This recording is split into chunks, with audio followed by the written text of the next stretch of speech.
مولانا محمود مدنی، مولانا ارشد مدنی، مولانا سجاد نعمانی، ابراہیم دیولہ، اویسی صاحب اور ان جیسے سیاسی اور دینی رہنما، میری ان کے بارے میں رائے یہ ہے کہ انہیں اسرائیلی پروڈکٹ کا بائیکاٹ کرنے کا کوئی حق نہیں ہے، اور جو مسجدوں پہ لوگ دعوے کر رہے ہیں ان کے خلاف بولنے کا کوئی حق نہیں ہے۔ اور اس کی وجہ یہ ہے کہ ان کے جو مسلمان ہیں وہ خود مسلمانوں پہ ظلم کر رہے ہیں، ان کی زمین دبا رہے ہیں، ان کا مال دبا رہے ہیں ظلماً، بے ایمانی سے، دھوکے بازی سے، اور ان کے کاروباروں پہ قبضہ کر رہے ہیں دھوکے بازی سے۔ جب مسلمان ہی امن میں نہیں ہیں تو دوسرے لوگ کیسے محفوظ رہیں گے؟ تو دنیا جو کہہ رہی ہے مسلمانوں کو ظالم، وہ غلط نہیں کہہ رہی بھائی۔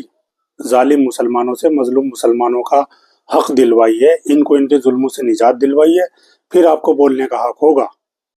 اور اگر آپ ایسا نہیں کرتے تو مجھے دو باتیں سمجھ میں آ رہی ہیں، ایک یا تو آپ نے قرآن نہیں پڑھا یا پھر آپ قرآن کو مانتے نہیں، اس کا انکار کر رہے ہیں دنیا کے لیے۔ کیا آپ گواہی دیتے ہیں کہ مسلمانوں میں ظالم نہیں ہے، گنڈے نہیں ہے، بدماش نہیں ہے، دھوکے باز نہیں ہے؟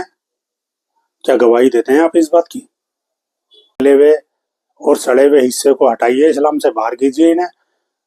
جو نہیں رہنا چاہتا قرآن کے قانون کے مطابق اسے اسلام سے باہر کیجیے۔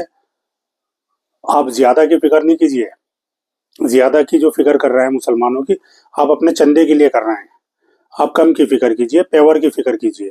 پیور ہوں گے تو اللہ کی مدد آئے گی۔ میں نے محمود مدنی کو لیٹر لکھا، رجسٹری کی،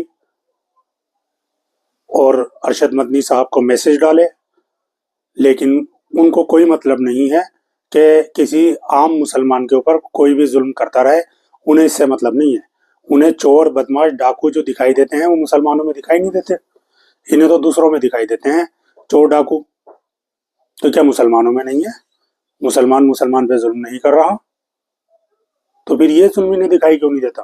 انہیں چپس کے اندر سور کی چربی دکھائی دے جاتی ہے، لیکن انہیں یہ دکھائی نہیں دیتا کہ مسلمان سے چھین کے کھا رہا ہے، اس کی روزی پہ قبضہ کر رہا ہے، اس کی جائیداد پہ قبضہ کر رہا ہے، اس کے مال پہ میں قبضہ کر رہا ہے، اور مسلمان سے محفوظ نہیں ہے۔ انہیں یہ دکھائی نہیں دیتا، چپس کے اندر سور کی چربی دکھائی دیتی ہے انہیں۔ اب اس سے کیا پتہ نہیں چلتا کہ یہ مکاری ہے کلیئر؟ خوب دینی اور قرآنی حوالے دیتے ہیں، قرآنی باتیں کرتے ہیں، تو اس کا کیا مطلب ہے؟ میری گزارش ہے کہ پہلے آپ اپنے مسلمانوں کو سنبھالیے اور یہ دیکھیے کہ یہ مسلمان ہیں کس کے؟ یہ دنیا کے مسلمان ہیں یا اللہ کے مسلمان ہیں؟ سب سے پہلے تو یہ کلیئر کیجئے۔ یہ شیطان کے مسلمان ہیں، یہ دولت کے مسلمان ہیں، یہ اپنی خواہش کے مسلمان ہیں، یہ وفادار ہیں کس کے ساتھ؟ مسلمان کا مطلب وفادار ہوتا ہے، تو یہ وفادار ہیں کس کے؟ اسی لیے میں فرق کرتا ہوں مسلمانوں میں ان کے عمل سے دیکھتا ہوں کہ وہ یہ شیطان کا مسلمان ہے، یہ خواہش کا مسلمان ہے، یہ نفس کا مسلمان ہے، اس کا خدا اولاد ہے، اس کا خدا دولت ہے، اس کا خدا اس کی اپنی خواہش ہے۔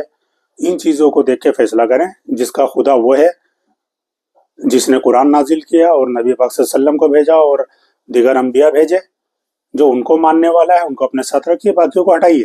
جسے دنیا پسند ہے وہ دنیا لے، لیکن اسلام چھوڑ دے۔ اس طریقے سے جب فیصلہ کریں گے تو ہی فائدے میں رہیں گے، کیونکہ چھٹائی اللہ کرے، اس سے بہتر ہے کہ آپ کر دیں چھٹائی۔ آپ اپنے حساب سے چھٹائی کریں تاکہ ہم بچ جائیں عذاب سے۔ اگر آپ چھٹائی نہیں کر سکتے تو پھر آپ مجھے مسلمانوں کے خلاف بولنے سے نہیں روک سکتے، اور آپ کو کوئی حق نہیں پہنچتا۔ آپ چور کو تو کچھ کہتے نہیں ہو، جس کی چوری ہوئی ہے اسی کو